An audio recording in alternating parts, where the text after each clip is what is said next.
नोहानी 120 वर्ष वचन 120 वर्ष नोहानी प्रचार केला उत्पत्तीमध्ये की जलप्रलय येणार आहे. एक पिढी, 2 पिढी, 3 पिढी, 40 वर्ष एक पिढी, 120 वर्ष म्हणजे 3 पिढीपर्यंत नोहाने प्रचार केला जलप्रलय येणार आहे. आणि तो आला प्रियांनो. टायमिंग होता प्रत्येक गोष्टीचा. अनेक लोक यरुशलेम मध्ये वाट पाहते काहीच येणार, मसीहा येणार, पण आला प्रियांनो. एक टायमिंग होता. मत्त्यामध्ये प्रियांनो प्रभुलेश्वरला यावं लागलं या धरतीवर आणि या जगामध्ये न्याय निवडा करण्यासाठी आणि तुम्हाला आम्हाला वाचवण्यासाठी. Praise the lord. Praise the lord. प्रियांनो, म्हणून प्रियांनो आम्ही निवडलं म्हणजे देवा तू माझे डोळे उघड. आज अनेकांचे डोळे बंद आहे. He is a blind church. अनेक चर्चचे सुद्धा डोळे बंद झालेले आहेत कारण ते खरा उद्धार करता पाहू शकत नाही. सैतानी काय केलं? सॅमसनचे डोळे पहिले फोडले. का फोडले? त्यांनी देवाला बघून हाक मारू नये. जेव्हा सॅमसनचं पतन झालं तेव्हा काय केलं त्या लोकांनी? सॅमसनचे हात तर बांधले पण डोळे पहिले फोडले. बलिष्ठांनी गरम सळई केली कोळशामध्ये भट्टीमध्ये आणि त्यांनी डोळे फोडले सॅमसनचे. तर सैतान्य आज अनेकांनी डोळे फोडलेत आध्यात्मिक. बघू शकत नाही गॉडला, पाहू शकत नाही. डोळेच फोडले आध्यात्मिक आणि आत्मिक. फक्त हे नेत्र आहेत, फक्त जगातल्या गोष्टी बघत आहे बस. जगातल्या गोष्टी. सॅमसनच्या डोळे फोडले. सॅमसनला प्रियांनो चक्की पिस्तळटी शत्रू घेऊन गेले. बलिष्ठांच्या त्या खाली प्रियांनो जमिनीखाली पीड दळणं म्हणजे गिरणीचा पट्टा हे सॅमसनचं नाव पडलं आणि ते काम पडलं सॅमसनचं. म्हणून प्रियांनो पापाचे वेतन फार डेंजर आहे. गॉड का म्हणतो पाप करू नये प्रियांनो? पाप फार बेकार आहे. मनुष्याला बरं वाटतं, मजा येते पाप करायला, पण ते सजा आयुष्यभर असते. आयुष्यभर त्याला भोगावं लागतं. मनुष्य सहज पाप करून जातो. तो सहज वाटतं काय होत नाही पण पुढं प्रियांनो मरसपर्यंत कुजावं लागतं. अनेक लोक कुजत मेलेत.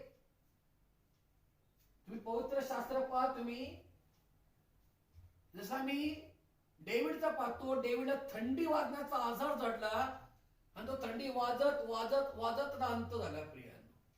शर्मचा उल्लेखच नाही. शर्म कशा प्रकारे बा विचार करा तुम्ही.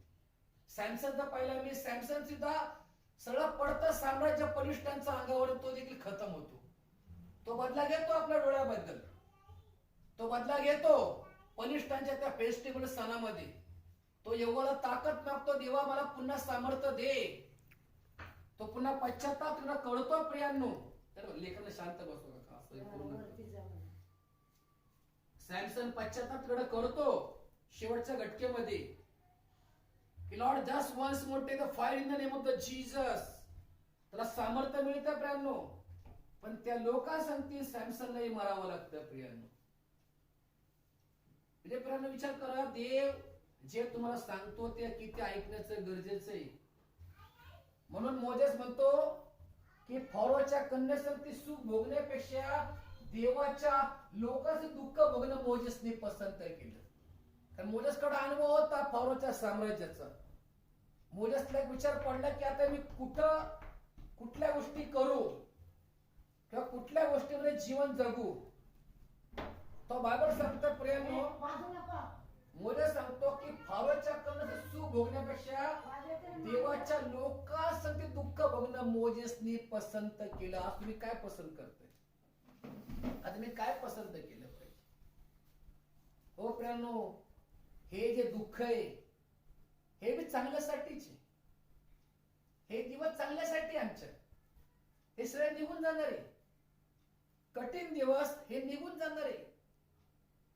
कठीण परिस्थिती परमेश्वर बदलून टाकणार आहे संपूर्ण. देवात ते सामर्थ्य आहे. हे काय लाईफ टाईम नाही आहे आमच्या जीवनामध्ये. हे थोड्याशा दिवसासाठी संकट आलेली, हे थोड्याशा दिवसासाठी बिकट परिस्थिती आलेली, हे थोड्याशा दिवसासाठी हे प्रियांनो या आजाराचं इन्फेक्शनचं टायमिंग आलं थोड्याशा दिवसासाठी. या आता निघून जाईल प्रियांनो. आता देव सरळ साफसफाई करून सर्व काय प्रभू निवारण करत केलं पण प्रभूंनी. कारण देवाला कुठली गोष्ट अवघड नाही माझ्या भाऊ बहिणींनो. हे थोड्याशा दिवसासाठी या गोष्टी आहेत, थोड्याशा दिवसासाठी. पण प्रियांनो देव सार्वकालिक आहे, देव निरंतर आहे. संकट क्षणिक क्षणभंगूर आहे, परिस्थिती क्षणिक आणि क्षणभंगूर आहे, रोग क्षणिक क्षणभंगूर आहे, दैहिक जीवन क्षणिक क्षणभंगूर आहे, इथलं घर क्षणिक क्षणभंगूर आहे, बॉडी क्षणिक क्षणभंगूर आहे. देव सार्वकालिक आहे, लाईफ टाइमचा परमेश्वर, निरंतर परमेश्वर आहे. पौल म्हणतो तो आदी आणि अंत आहे, तो सुरुवात आणि शेवट आहे, तो अनादी कालापासून अनंत कालापर्यंत परमेश्वर आहे. लाईफ टाइमचा परमेश्वर म्हणलेले प्रियांनो, ईश्वर त्याचं नाव. यव्हा इरे यव्हा जायरा मायक्रो वायडर. हो माझ्या भाऊ बहिणींनो, आम्ही त्या गोष्टी करण्याची गरज आहे. मी म्हटलं पाहिजे प्रार्थनेत, प्रभू आमचे तुम्ही डोळे उघडा, म्हणजे आम्हाला प्रभू तुमच्या अद्भुत गोष्टी पाहता येईल. आणि पवित्र शास्त्र सांगतं त्याच्या अद्भुत गोष्टीचं वर्णन करा. आम्ही नेहमी वर्णन केलं पाहिजे पवित्र शास्त्रामध्ये, आम्ही नेहमी वर्णन केलं पाहिजे लाईफ मध्ये की देवाने किती सुंदर प्रकारे अद्भुत गोष्टी केल्या, देवाने कशा अद्भुत प्रकारे काम केले. जसं आता आम्ही योनाचा पिक्चर पाहतो की योनाचा टायमाला तर राजाला प्रश्न पडतो की हा कोण योना आहे बोलले, याची भविष्यवाणी काय, याचा गॉड कोण, तो कुठल्या देशातला. तेव्हा त्या राजाचा व्यक्ती सांगतो, एक सेवक त्याला सांगतो राजाचा की हा महान परमेश्वर आहे, ज्या इजिप्त शहराला, ज्या फारोच्या सैन्याला ज्याने गडप केलं, तो यहोवा परमेश्वर आहे बोलले. तुम्ही योनाला साधं समजू नका. योना या ठिकाणी निनवे शहरामध्ये आलेले आहे बोलले, हा काय मनाने आलेला नाहीये बोलले. आणि ज्या देवाविषयी तो तुम्हाला सांगते की निनवे शहर 40 दिवसामध्ये संपून जाणार आहे, हा मेसेज काय साधा नाहीये राजा. मनावर विश्वास ठेवा, अंतःकरणावर विश्वास ठेवा, वाणीवर भरोसा ठेवा, नबीवर भरोसा ठेवा. हा जो संदेश आहे गॉडने आम्हाकडे पाठवलाय बोलले. आणि ज्या यहोवा प्रभूचे त्या गोष्टी बोलतो तो कोणी माहितीये का बोलले, की त्या यहोवा परमेश्वरांनी इजिप्त शहर फारोचं साम्राज्य संपून टाकलं, त्या समुद्रामध्ये गडप केलं, तांबड्या समुद्रामध्ये. तो ईश्वर आहे. आणि त्या ईश्वरने योना संदेशला आम्हाकडे पाठवले. हा साधा सुद्धा भविष्य तक्ता नाहीये बोलले, हा तो जिवंत परमेश्वराचा भविष्य तक्ता आहे, हा तो जिवंत परमेश्वराचा संदेश आहे, हा तो जिवंत परमेश्वराचा सेवक आहे बोलले. आपण मनावर घ्या, इग्नोर करू नका, ही देवाची वाणी आहे. आणि तेव्हा प्रियानो देवाने अद्भुत काम केलं त्या ठिकाणी. आणि त्या काळात लोकांना धास्ती बसली होती. तिथे जेवढे अमोरी लोक होते, तिथं जेवढे सिक्के लोक होते, जेवढे प्रांताचे लोक होते, अनेकांना ठाऊक होतं की देवाने कशा प्रकारे फारोचं साम्राज्य समुद्रामध्ये गडप करून त्यांचा नायनाट सपाटा उडून लावला परमेश्वराने. अनेकला माहित होतं की डेव्हिड साठी काय घडलं होतं, अनेकांना माहित होतं की जोशवाली सूर्य कसा थांबला होता, अनेकांना ठाऊक होतं की मूळ संदेष्टा कसा होता, हेरोन नबी कसा होता प्रियांनो. आणि त्या काळामध्ये परमेश्वराची दशहत आणि परमेश्वर सामर्थ्य हे अद्भुत आणि सुपर नॅचरल होतं प्रियांनो. म्हणून प्रियांनो योनाला पाठवून प्रभूंनी निनवे शहराला एक चान्स दिला. आणि प्राण्यापासून लहानापासून थोरापर्यंत जेवढे लोक होते त्या प्रत्येकाने मातीत बसून गोंद ताट नेसून अंतःकरणापासून आपल्या पापाबद्दल प्रायश्चित केलं प्रियांनो. कारण निनवेचा पाप कुठं पोचलं होतं, वरपर्यंत पोचलं होतं प्रियांनो. जेव्हा वरपर्यंत पाप पोचतं ना प्रियांनो, देव तिथं लिहून टाकतो की इट इज फिनिश, हे संपून टाकायचे. पण एक चान्स गॉड तुम्हाला देतो, एक संदेष्टा प्रभू पाठवतो, एक सेवक पाठवतो, वचन पाठवतो. आणि त्यांच्यातून तुम्ही जर पश्चाताप नाही केला तर डेथ.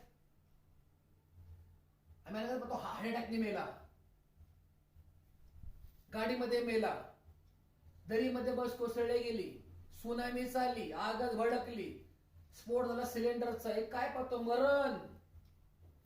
टँकर झाला पलटी, आगत लागली, हा पूल गेला, तो पूल गेला, तो पूल कोसळला, पाणीच मेहनत वितळले, बर्फात वितळले, काय घडामोडी. मरण इज अ डेथ. पण मरण आणि जीवन हे दोन्ही सर्व परमेश्वराकडे प्रियांनो. धन्य ते प्रियांनो मरी आणि मारता. ते काय म्हणले प्रभू येशूला, प्रभू येशू आपण इथं असला असता आमचा भाऊ लाजरस मेला नसता का, तर पुनरुत्थान जीवन आपण आहात. ठाऊक होता मरी आणि मारताला. प्रभू आपण या गावामध्ये असलं असतं आमच्या ठिकाणी आमचा भाऊ आणि आपला मित्र लाजरस मेला नसता. का तर पुनरुत्थान जीवन आपण आहात. आम्हाला ठाऊक आहे प्रभू, हा आत्ता बी उठू शकतो, तो बी उठू शकतो. ओ राबाबारी बाबा शांता राबारी खाला. देवाला उपमा आहे प्रियांनो, तो अद्भुत मंत्री आहे, तो समर्थ देव आहे, तो सनातन पिता आहे आणि तो शांतीचा अधिपती. पण आम्हाला त्या परमेश्वराचा व्याख्या, मिनिंग, अर्थ कळण्याची फार गरज आहे. प्रभू काही करू शकतो.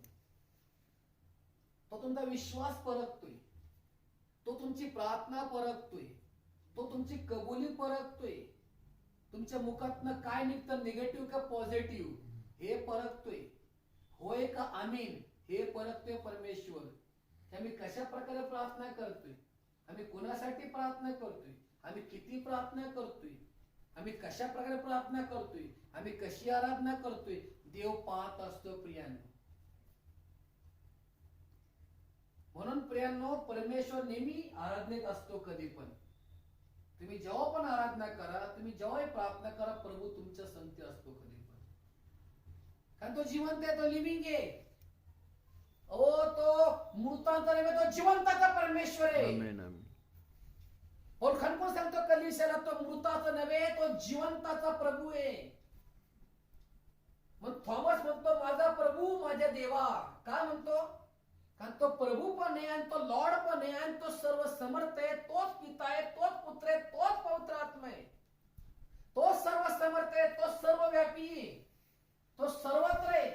तो काही करू शकतो कुठं पण केव्हा पण. मला फार ते एक्झाम्पल आवडतं सेवकाचं. कावळा देवाचा ऐकतो, मासा देवाचा, माणूस का ऐकत नाही. कावळा देवाचा ऐकतो, मासा ऐकतो, माणूस का ऐकत नाही. आज का तर माणसाच्या आध्यात्मिक कानच बंद आहेत. मासाने आज्ञा पाळली, कावळ्याने आज्ञा पाळली, पण माणूस का ऐकत नाही. आज माणूस का ऐकत नाही, कारण माणसाचे कानच बंद पडलेत आध्यात्मिक, आणि डोळे सुद्धा फुटलेत आध्यात्मिक. फक्त दैहिक दृष्टी आणि दैहिक कान आहेत. कशी त्यांना वाणी कळेल आणि त्यांना कसा गॉड दिसेल की लिव्हिंग कोण आहे. काय ते निगेटिव्ह जीवन जगतात, ते निगेटिव्ह मध्ये विचार करतात, ते निगेटिव्ह मध्ये आपल्या लाईफची वाटचाल करते. निगेटिव्ह हे त्यांचं प्रतिफळ आहे, त्यांना पॉझिटिव्ह नकोय. ते जगाला, रोगाला घाबरतात, पण जो संपून टाकू शकतो त्याला घाबरत नाही. त्या समस्येला घाबरतात, पण समस्येपेक्षा सगळ्यात मोठा होत त्याला घाबरत नाही. जे लोक निर्मितीला घाबरते, पण ते निर्माण करताना घाबरत नाही. असं संदेश आहे ज्वेल एस्टेनचा. समस्यापेक्षा परमेश्वर मोठा आहे. समस्या समस्या समस्या घेऊन बसू नका. तुम्ही समस्या समस्या समस्या घेऊन बसता तर समस्या वाढतात.